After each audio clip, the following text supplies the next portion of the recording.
Mazi Nnamdi Kanu kí ló fẹ́ àtúntò ní àbí Biafra ò sọ̀rọ̀ kíá ká lè mọ bí òun rè lọ́gán ìjà kọ́ rárá Ọlọ́run lókè ló lè kó ẹyọ.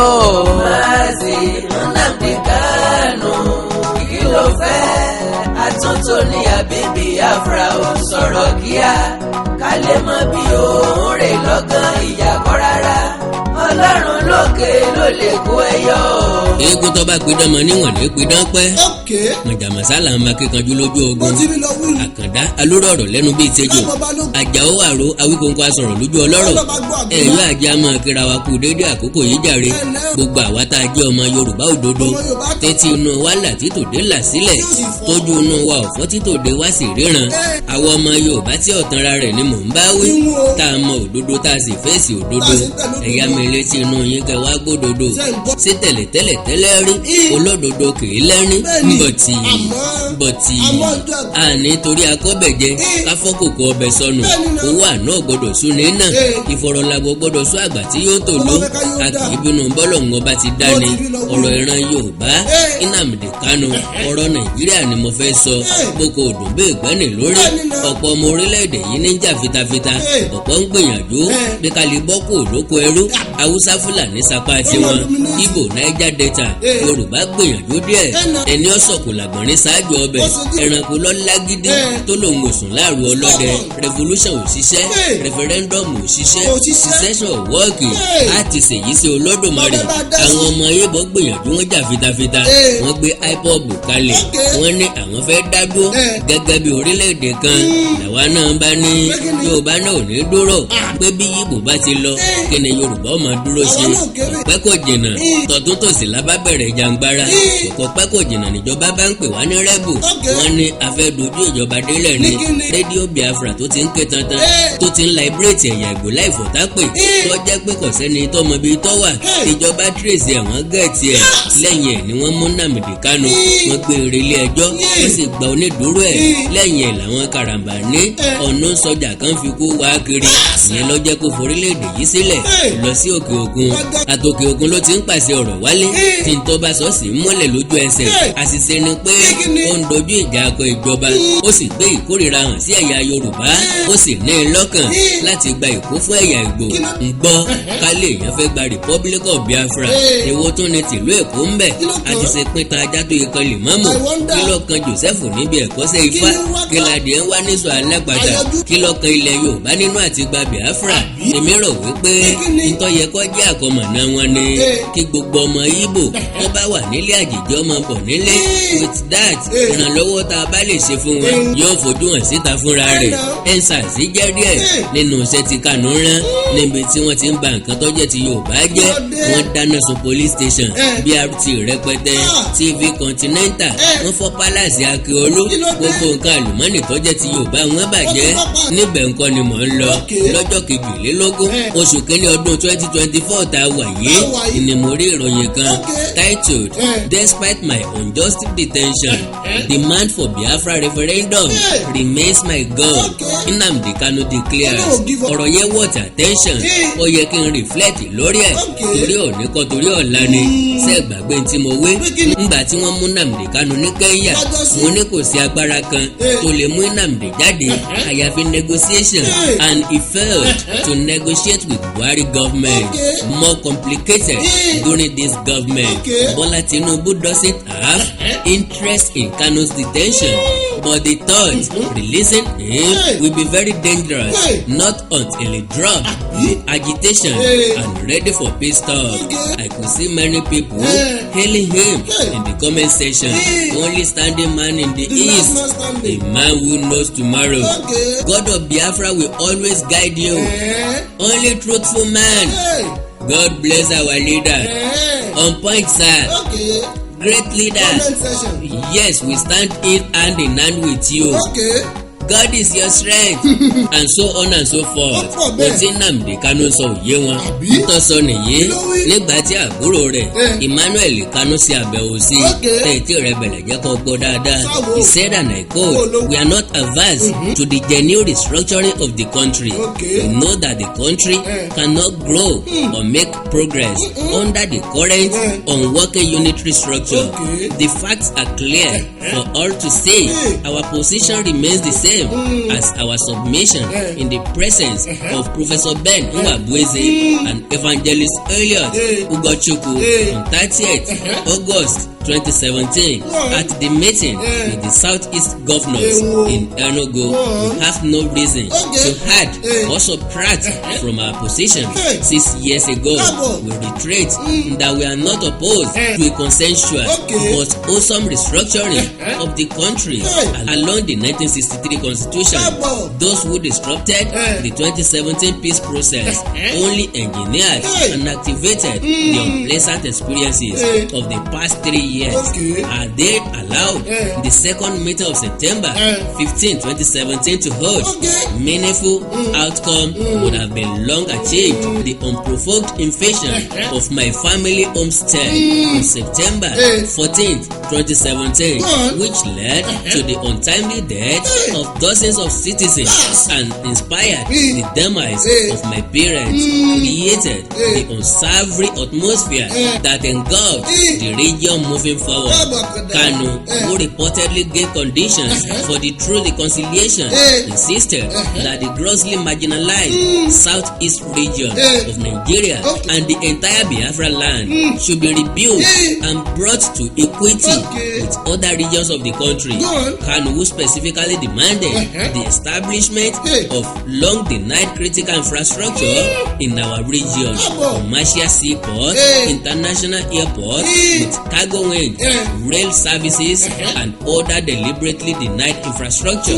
Those determined on riding fellow citizens as donkeys should understand that their refusal to treat every region fairly is at the root of our agitation for justice and equality. The people of the region desire to be treated fairly and treated right, inspired by our demand for justice, equity and fairness for all. This is our position. My position has remained unchanged for very many years, regardless of my unjust and unfair incarceration.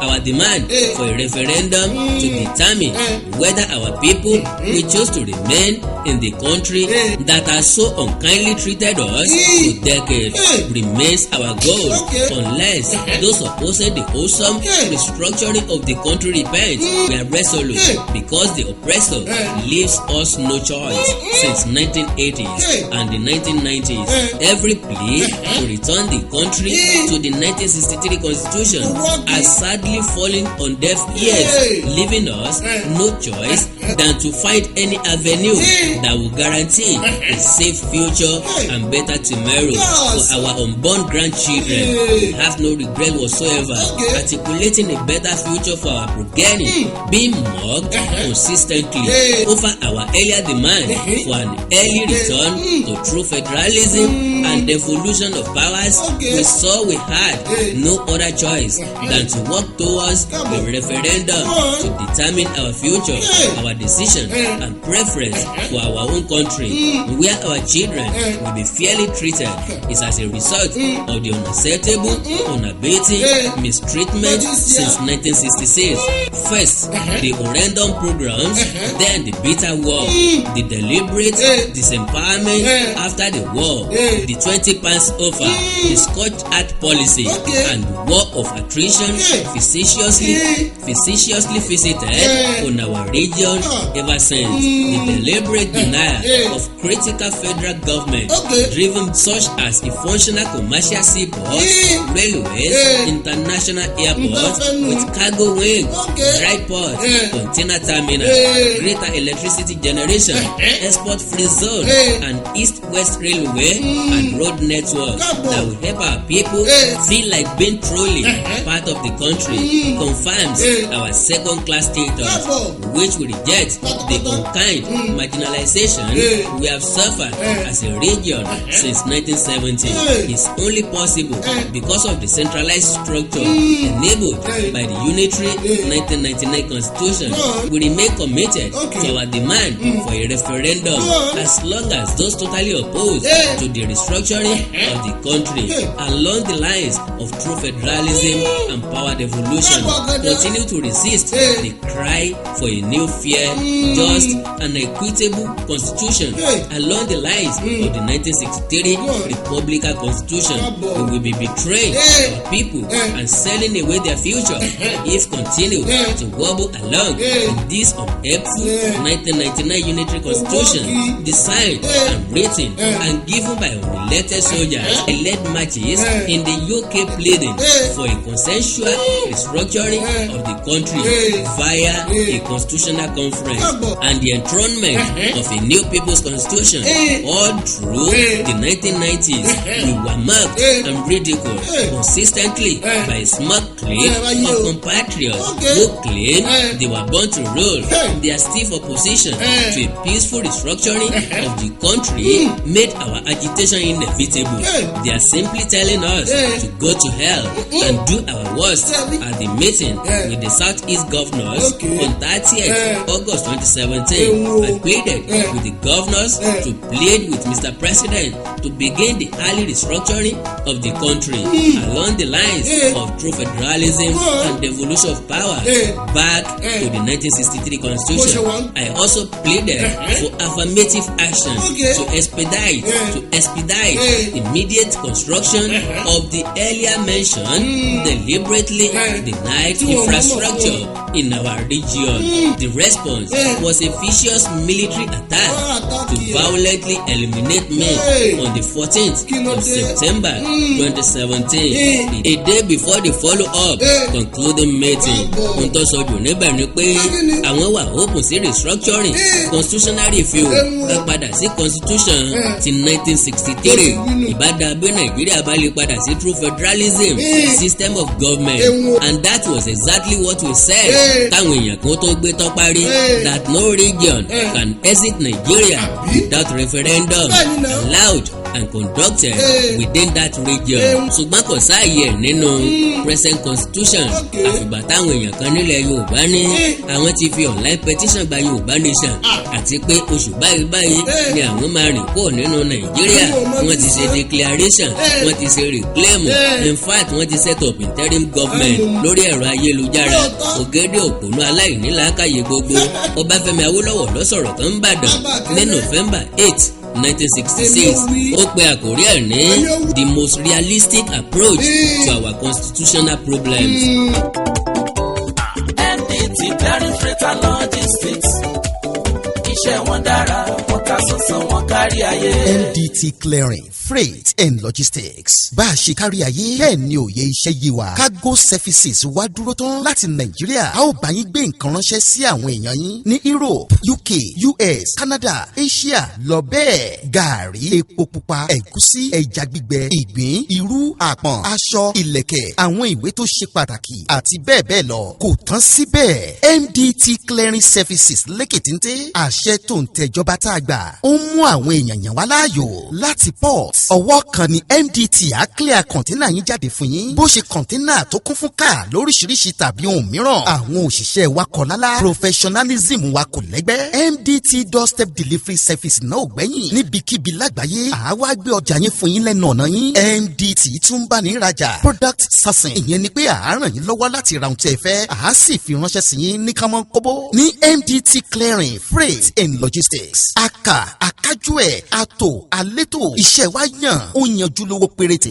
Ẹ máa bọ̀ lólulẹ̀ iṣẹ́ MDT ní number 22 Latif Salami Street Ajao Estate Ikeja Lagos. A sì tún ní ẹ̀ka káàkiri orílẹ̀-èdè Nàìjíríà. Ẹ bá wa sọ̀rọ̀ 0818-231-1480 àti 0912-907-4004. Bákan náà ilé iṣẹ́ MDT lókè òkun wà ní Toronto, Canada. Please call +1647-289-5364. Website www.mdtfreights.com. MDT Clearing, Freight and Logistics. Assure delivery.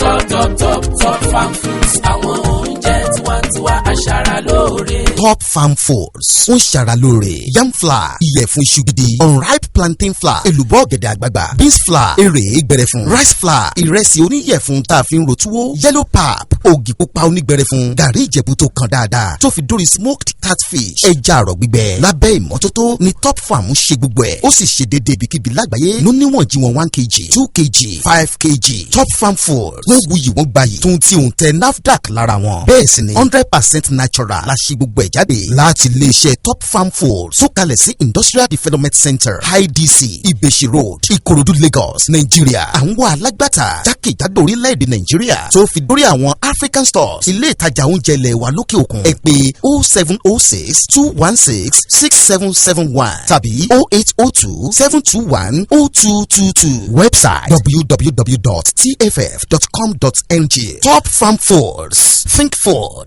Think us. When I concluded the writing of this book at Calabar Prison in early hours of 12 June this year, I was not sure that I would be able to take part personally in any deliberations that would lead to the emergence of a new constitution for Nigeria. Nor did I emphasize that the Unitarians would ever have cause to move to the extremity of advocating confederalism as they now do. A confederation can easily be distinguished from a federation, while all governments in a federation are coordinate and independent of one another.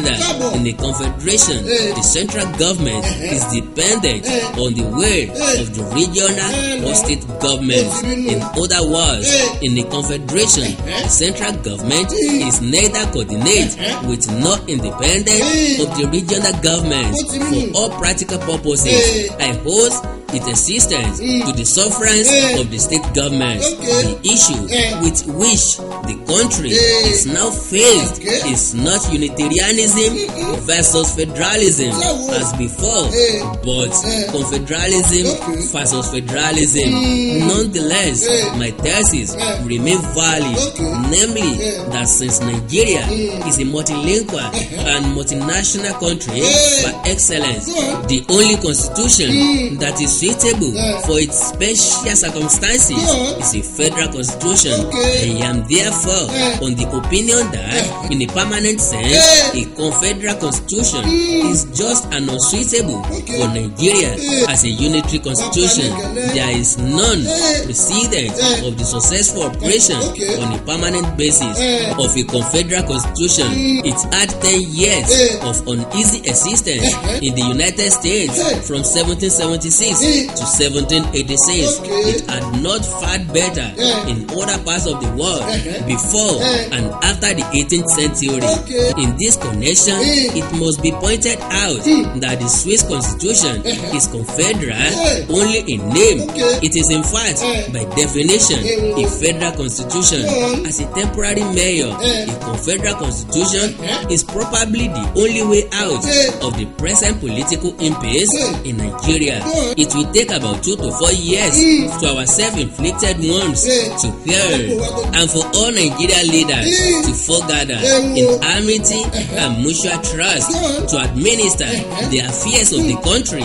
But it will be an illusion born of ignorance or self-deception to pretend that the central government established under this temporary arrangement can lay the remotest claim to being effective. As its best, it will be weak and uninspiring. It will end up like its counterparts in history, the constituent units going their separate ways as sovereign states or coming closer together in a true federation. Equally, it must be borne in mind by those concerned that unless there is a radical change of heart on the issue of creating more states, the existing constitutional problems of Nigeria will have afflict and agonize both the North and the East, where majority and minority ethnic groups live together under what amounts to a unitary system. The Midwest, though ethnically heterogeneous, is a collection of minority groups. To this extent, the granting the requested statesmanship, it will be likely to be free from the political errors which are inherent in a society in which diverse ethnic or linguistic principles, which I have enunciated, the creation of states in Nigeria applies with equal force to the rest of Nigeria, other than the western region, which is ethnically and linguistically homogeneous. The focus to which this brief analysis leads me is this: both the North and the East will spend a good deal of the period of experimentation with confederalism in coping with the strains and stresses with ethnic or linguistic diversity in a unitary system automatically generates, and there is the danger that these regionalized strains and stresses might in their turn impose to the point of snapping further strain on the tenor's band, which keeps the present four regions together. The most realistic approach to our constitutional problem is therefore clear. If we will save the federation from complete disintegration and the constituent unit from mutual destruction, which must embark now on a 4 or 5 years venture of confederalism. At the same time, if it is our earnest desire to emerge from the venture more strongly united than we went in, then one or two things must be done.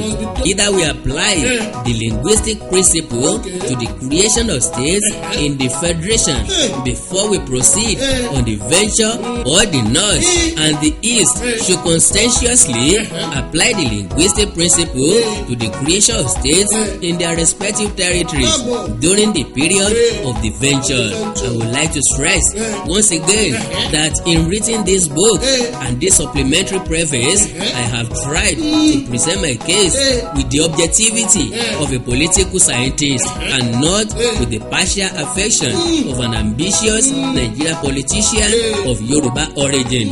Verbose sapien, the only feasible way forward in the restructuring lórílẹ̀-èdè Nigeria, which can only be achieved through this present government, but not in this first term.